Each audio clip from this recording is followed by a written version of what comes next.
The morning sun beat down on the cobblestone path leading to Hampton Estate. James Wilson adjusted his security uniform and whistled for Rex, his German Shepherd service dog, to heel beside him. At 42 years old, James had worked security at the estate for 15 years, taking pride in knowing every inch of the grounds and every face that belonged there. "Another day keeping the riffraff out, right, boy?" James muttered to Rex, who responded with an attentive tilt of his head.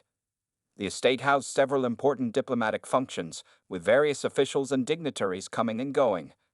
James's job was straightforward: ensure only authorized personnel entered the premises.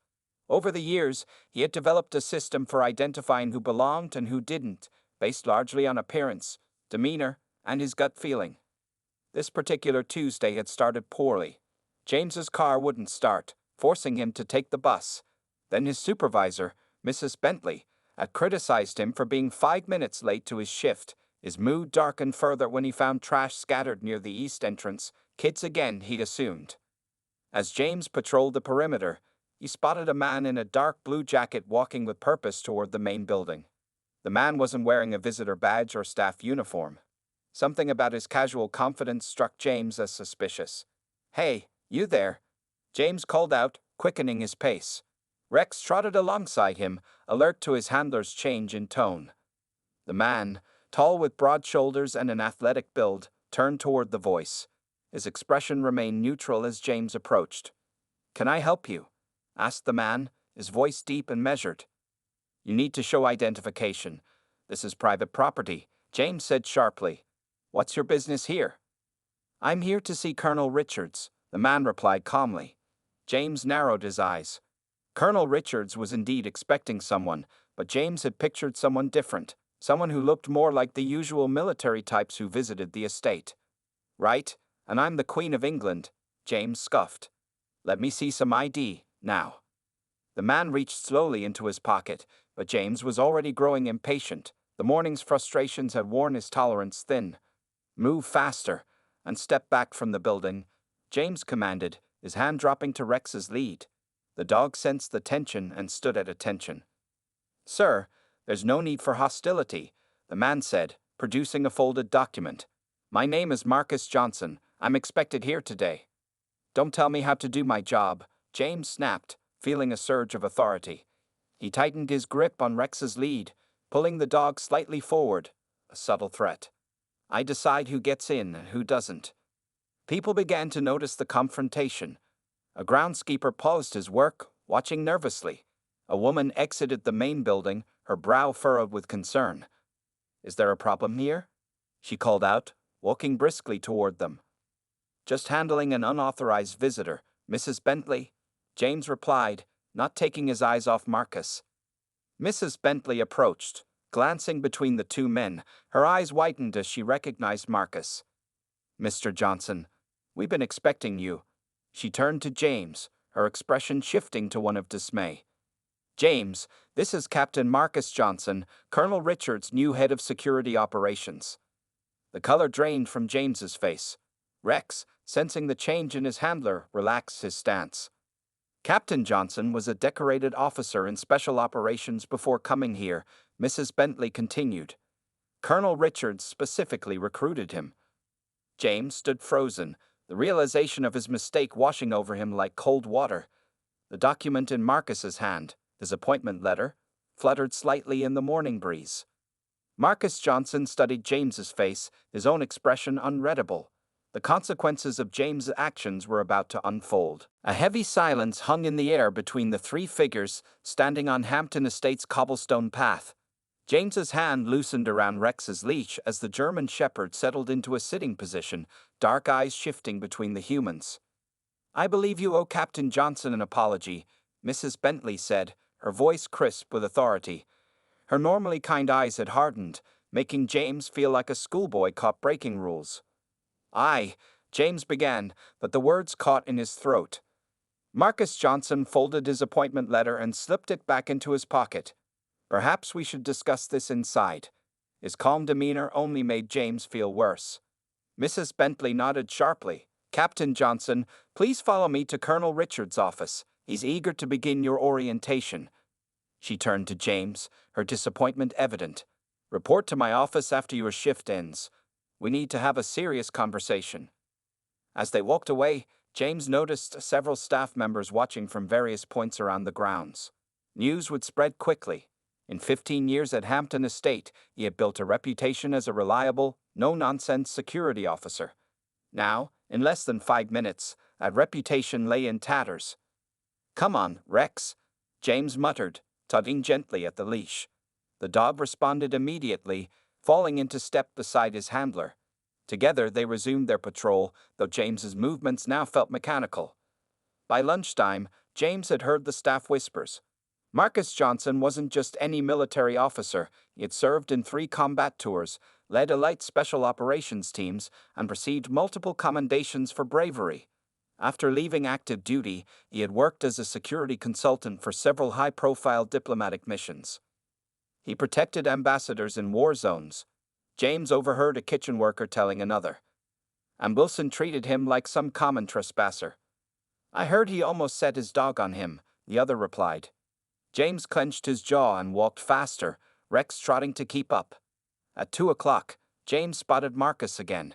The new head of security stood with Colonel Richards near the east garden, pointing toward different areas of the estate and nodding as the colonel spoke. James quickly changed direction to avoid them. By the end of his shift, James's stomach had twisted into knots. He secured Rex in their shared office and made his way to Mrs. Bentley's door. He knocked twice. "Enter," came the response. Inside, James found not only Mrs. Bentley but also Colonel Richards and, to his dismay, Marcus Johnson. The 3 sat around a small conference table, their expressions serious. "Sit down, Mr. Wilson," Colonel Richards said, gesturing to the empty chair. James sat, his back straight, hands resting on his knees. "Do you understand why you're here?" Mrs. Bentley asked. "Yes, ma'am, I made a mistake this morning." "A serious mistake," Colonel Richards added. "Captain Johnson is not only our new head of security but a personal friend of mine. Your behavior was completely unacceptable." Marcus leaned forward slightly. "I'd like to understand something, Mr. Wilson. What made you approach me the way you did?" The question hung in the air. James could have mentioned his bad morning, could have claimed he was just being thorough in his duties. Instead, looking into Marcus's steady gaze, he found himself answering honestly. "I saw you and made assumptions," James admitted. "You didn't look like the military men who usually visit. I thought you didn't belong here." Marcus nodded slowly. "And the dog? Were you really prepared to use him against me?" James felt shame burn through him. It was a show of authority. I shouldn't have done it. Colonel Richards exchanged glances with Mrs. Bentley. "No, you shouldn't have. This incident raises serious concerns about your judgment, Wilson. We're placing you on 2 weeks probation," Mrs. Bentley explained. "During that time, you'll complete our updated security protocols training and attend the Diversity and Bias Awareness program." Marcus Johnson watched James carefully, his expression revealing nothing of his thoughts. The revelation of James's mistake had only just begun to unfold its consequences. James sat alone in his small apartment, nursing a cup of cold coffee. Rex lay nearby, head between his paws, watching his master with concerned eyes. The German shepherd seemed to sense the dark cloud hanging over James. "It's not fair, boy," James muttered, running a hand over his face. 15 years of perfect service, and now they treat me like this." His first day of probation had ended, and it had been even worse than he'd imagined. His regular patrol duties had been suspended. Instead, he'd spent the day in a cramped office reviewing security protocols, basic stuff he could recite in his sleep. Tomorrow would bring the first session of the Diversity and Bias Awareness program, which James dreaded even more. His phone buzzed. A text from Peterson, another security officer. "Tough break, man. You guy already making changes to the rotation schedule." James tossed the phone onto the couch cushion. Of course, Marcus Johnson was already changing things. Probably wanted to get rid of James altogether. The next morning, James arrived early for the training session. The small conference room contained 6 other employees from various departments. A woman with short gray hair and glasses introduced herself as Dr. Rivera, the diversity consultant. "We're going to discuss implicit bias today," she began. "These are assumptions we make without realizing it, judgments based on appearance, accent, or other surface traits. James slumped in his chair, arms crossed. This was ridiculous. He wasn't biased, he was experienced. 15 years of security work had taught him to spot trouble. It wasn't his fault if Johnson had caught him on a bad day. "Mr. Wilson," Dr. Rivera said, interrupting his thoughts, "would you mind sharing what happened during your interaction with Captain Johnson?" All eyes turned to him. Heat rose in James's face. "I was doing my job," he said stiffly. "I saw someone I didn't recognize heading toward a secure area." "And what specifically made you suspicious?" she pressed. James shifted uncomfortably. He wasn't wearing a badge. He didn't look like our usual military visitors. "What do your usual military visitors look like?" The question hung in the air. James suddenly found it difficult to answer without sounding exactly like what they were accusing him of being. After the session ended, James hurried toward the exit, avoiding eye contact with the others. As he rounded a corner, he nearly collided with Marcus Johnson. "Mr. Wilson," Marcus nodded politely. "Captain," James replied, keeping his voice neutral. "How was the training?" James felt a surge of defensiveness. "Look, I know everyone thinks I'm the villain here, but I was just doing my job. If you'd been wearing proper identification, none of this would have happened." Marcus studied him for a moment. "Is that what you believe?" "Yes," James insisted, though a small voice in his head questioned his certainty. "Interesting," Marcus said. "I was actually wearing my visitor pass. It was clipped to my belt. You never asked to see it, you just assumed I didn't have one." James blinked, trying to recall the encounter. Had there been a badge? He couldn't remember noticing one. "You might want to consider why you saw what you expected to see, rather than what was actually there," Marcus added, his tone not unkind. Before James could respond, Colonel Richards called out to Marcus from down the hall, and the captain excused himself. James stood alone, Marcus's words echoing in his mind. On the drive home, he replayed the incident repeatedly. Had he really missed seeing a badge, or was Marcus lying to make him look worse? By the time he arrived home, James's initial defensiveness had hardened into resentment. He wasn't the problem here. It was all politics, the estate wanting to look progressive with their new hire and making James the scapegoat. As he unlocked his door, Rex greeted him with enthusiastic barks. James bent to scratch behind the dog's ears. "At least you're still on my side, boy," he murmured, trying to ignore the uncomfortable feeling growing beneath his anger.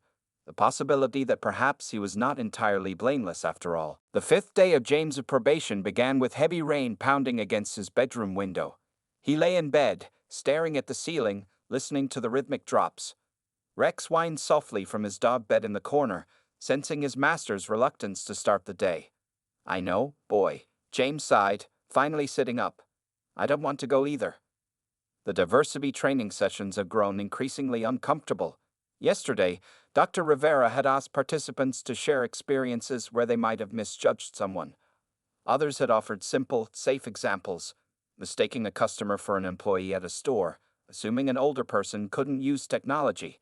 When James's turn came, he had mumbled something vague about professional misunderstandings. He knew he wasn't fooling anyone, least of all himself.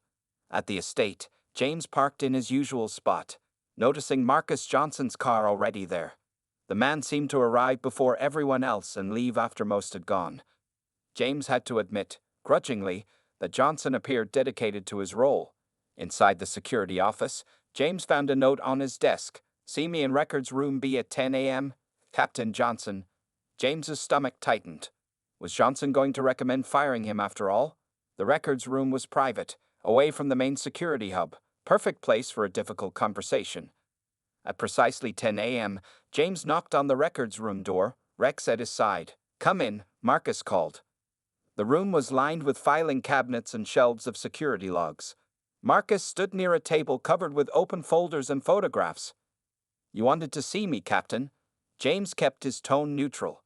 "Yes," Marcus replied. "I've been reviewing our incident reports from the past 3 years. I need someone with historical knowledge of the estate." James blinked, surprised.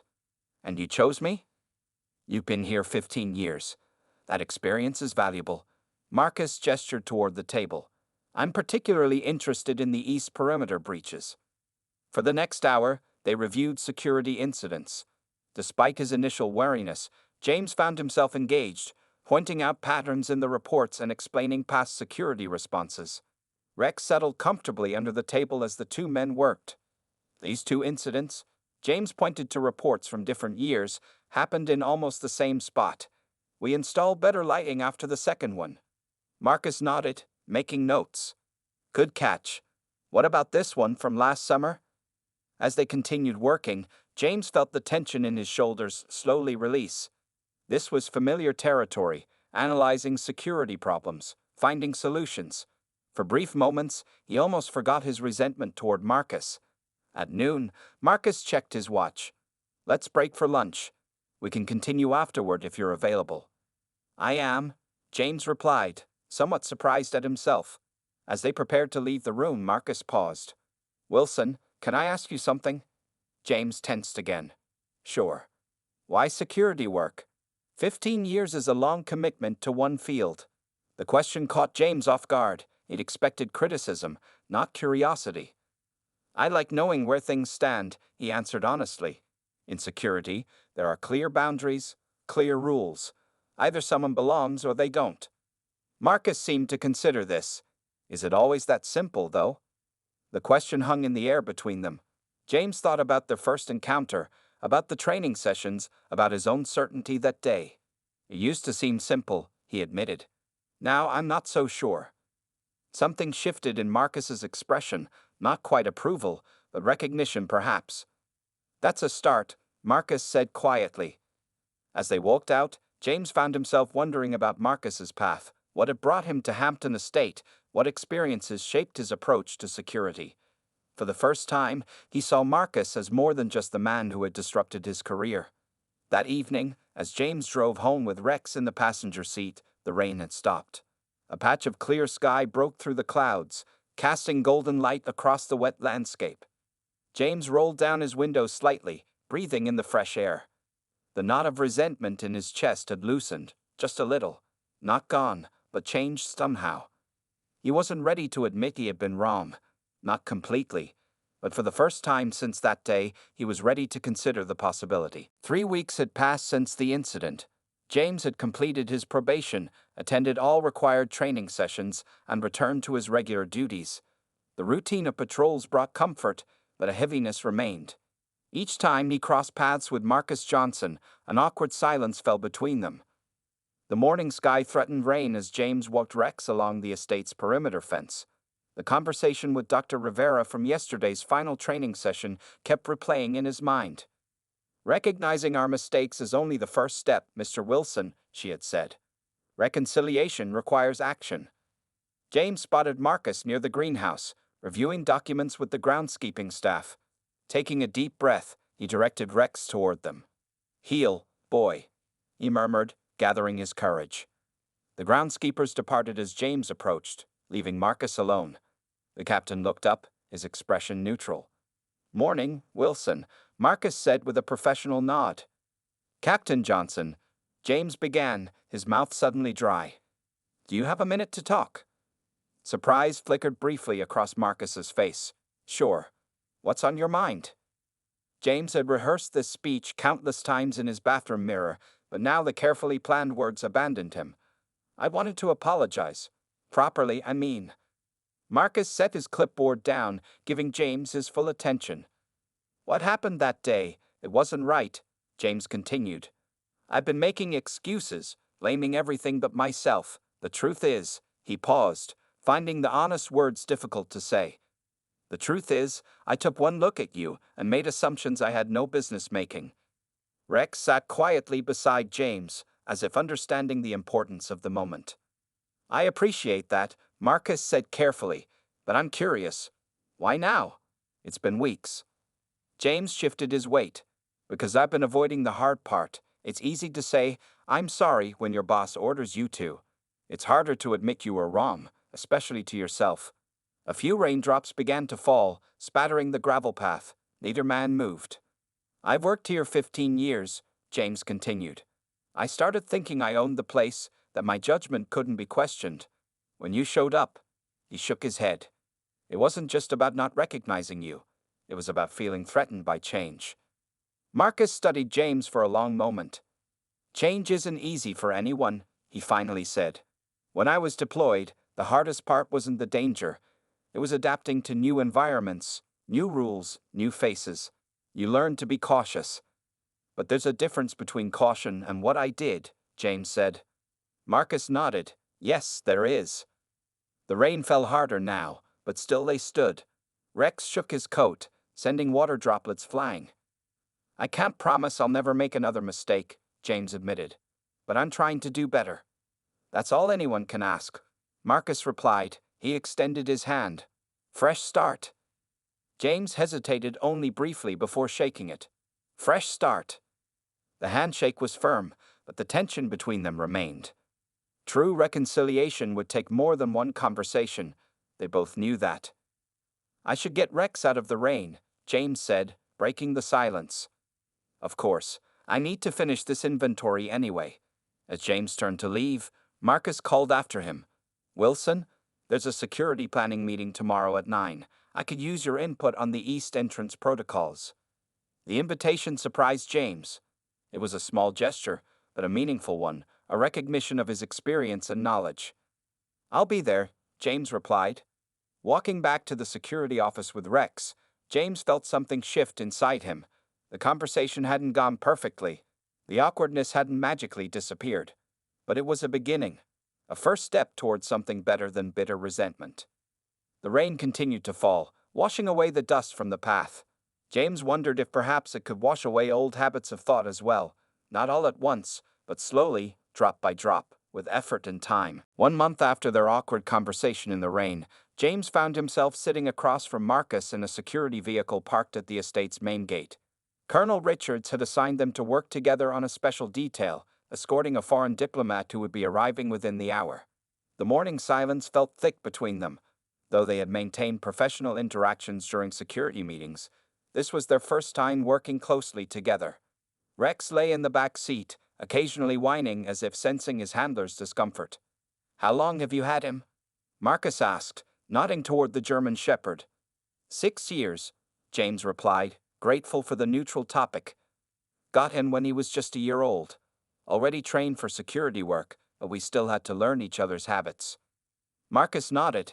Military dogs saved my team more than once overseas. Amazing animals. The conversation lapsed again. James checked his watch. 30 minutes until the diplomat's arrival. You were Special Forces, right? James finally asked. Colonel Richards mentioned it. 8 years, Marcus confirmed. 2 in regular army before that. Must have been intense. Marcus looked out the window, his gaze distant. It was, but not always in the ways people think. Something in his tone caught James's attention. What do you mean? Marcus seemed to consider whether to continue. The fighting, the danger, you train for that. But no one prepares you for being treated like a threat in your own country. James shifted uncomfortably. First time was just after my first tour, Marcus continued. I was in uniform, waiting for a taxi outside the airport. A woman saw me, grabbed her purse tighter, and crossed the street. James didn't know what to say. Second time was worse. Got pulled over driving to base. Officer made me get out, put my hands on the hood. Said I matched a description. Marcus shook his head. There was no description. No crime. Just me driving a nice car. That's not right, James said quietly. No, it's not. But it happens. You learn to expect it. Even in uniform. Even with medals. Marcus turned to look directly at James. But you never get used to it. The car fell silent again. Rex whined softly from the back seat. When I approached you that day, James began. You did what many others have done. Marcus finished for him. The difference is, most never acknowledge it. James thought about the training sessions, about Dr. Rivera's words on implicit bias. He had initially dismissed them as political correctness. Now, listening to Marcus, they took on new meaning. Have you ever been to the other side of it? Marcus asked suddenly. James frowned. What do you mean? Being judged, being seen as not belonging somewhere. James started to shake his head, then stopped. Once, maybe, applied for a job at a fancy hotel downtown. Security supervisor position. Had all the qualifications, More experience than anyone. Didn't get it. Later found out they wanted a certain image for their front-facing staff. How did that feel? Like I wasn't being seen for who I really was, James admitted. Like they had already decided before meeting me. Marcus nodded slowly. Exactly. The radio crackled, announcing the diplomat's motorcade was 10 minutes out.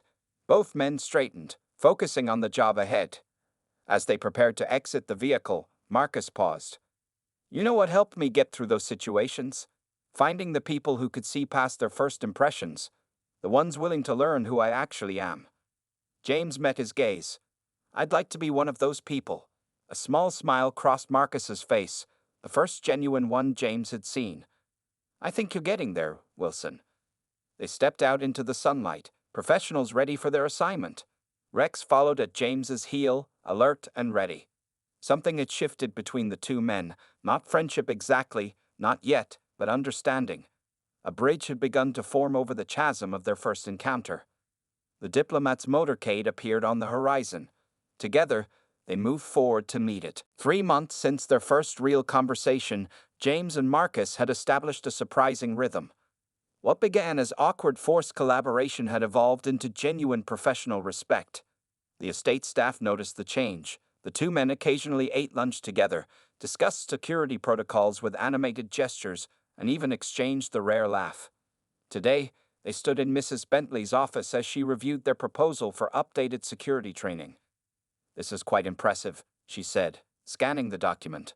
Pairing experienced staff with newcomers as mentors, very innovative. It was Wilson's idea, Marcus said, nodding toward James. He noticed our new hires struggle with the same issues he faced when starting here. Mrs. Bentley raised an eyebrow, a hint of a smile on her lips. Well done, both of you. I'll present this to Colonel Richards this afternoon. Outside the office, James felt a surge of pride. 6 months ago, he'd been on probation. Now his ideas were going to the colonel. Coffee? Marcus suggested, gesturing toward the staff lounge. The lounge was empty except for Rex, who James had left there while in the meeting. The dog's tail wagged as they entered. You know, James said as he poured 2 cups, I've been thinking about what you said about finding people who see past first impressions. Marcus accepted the coffee with a nod. What about it? I've worked here 15 years, but I never tried to change how things were done before. Just followed the rules, kept my head down. James sat across from Marcus. Maybe I was afraid of being judged too. We all are, in some way, Marcus replied. It's human nature. James scratched Rex behind the ears as the dog settled at his feet. The diversity training was just the beginning for me. I've been reading more, listening more. I noticed, Marcus said. That security guard exchange program you suggested with the embassy, that came from one of those books, didn't it? James nodded, slightly embarrassed. Too obvious? No, it's good. New perspectives make for better security. A comfortable silence fell between them as they sipped their coffee. Through the window, they could see new recruits practicing perimeter checks. I got called to Colonel Richards' office yesterday, Marcus said suddenly. They're expanding the bias awareness program to all departments. Asked me to lead some of the sessions. You'll be good at that, James said sincerely. Marcus looked thoughtful. They want another instructor too. Someone who can speak about change from a different perspective. He met James's eyes. I recommended you. James nearly choked on his coffee. Me, I'm the last person who should be teaching about bias. Actually, you're exactly the right person, Marcus countered. You've lived both sides now, holding biases and working to overcome them. That journey is powerful. I don't know what I'd even say, James protested. The truth. Your story. How you went from threatening me with Rexto. Marcus gestured between them, whatever this is now. Friendship, James suggested cautiously. Marcus smiled slightly. Yeah, I guess that's what it is. James considered the proposal. Teaching others seemed daunting, but perhaps his experience could help prevent someone else from making similar mistakes. All right, he decided. I'll do it. Later that afternoon, James walked Rex along the estate's southern path. The seasons had changed since his confrontation with Marcus. Summer had given way to fall, and now winter approached. The trees stood bare against the gray sky, but James found beauty in their stark honesty.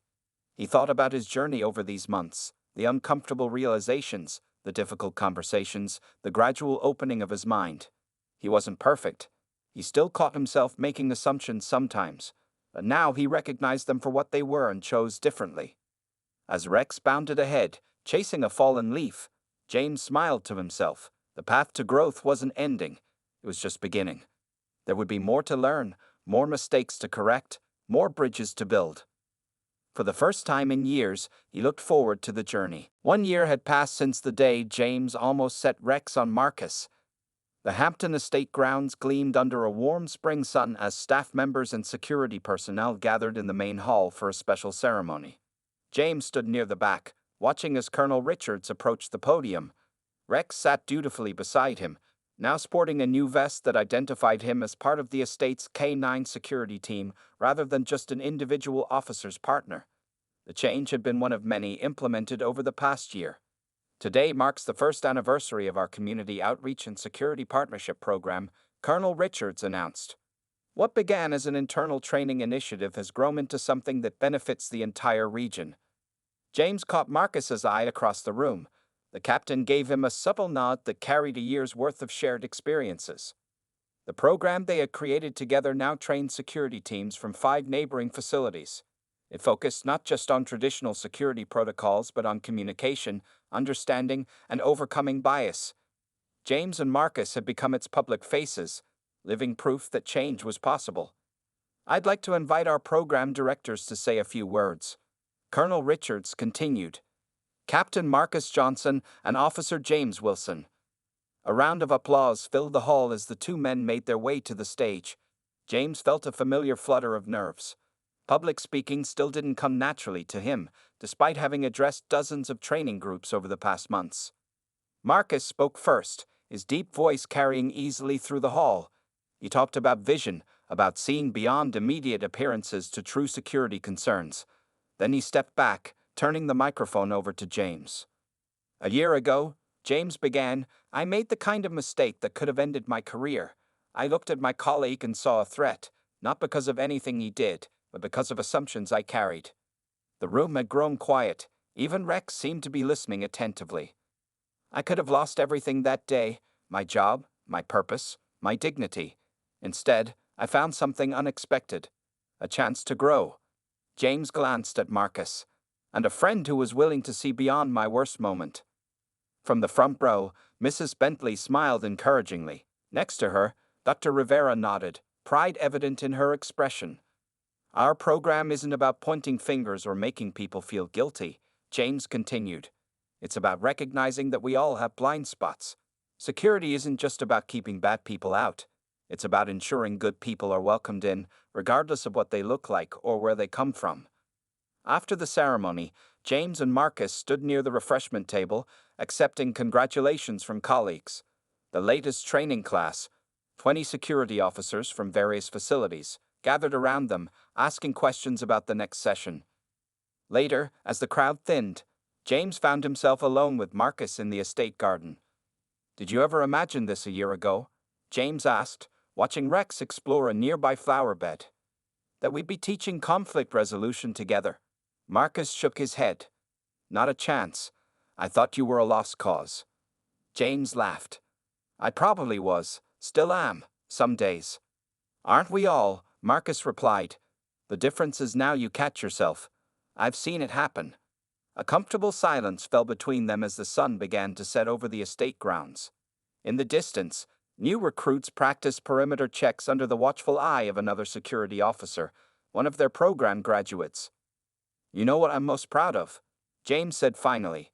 Not the program or the recognition. It's that no one else will have to feel what I felt that day, or what you felt. At least not here. Marcus nodded slowly. One place at a time. That's how change happens. As they walked back toward the security office, side by side with Rex trotting ahead, James reflected on the journey that had brought him here. The path hadn't been easy or straight. There had been difficult conversations, uncomfortable realizations, and moments of doubt. But looking at where they had arrived, not just colleagues but genuine friends, not just security officers but leaders of positive change, James knew every step had been worth taking.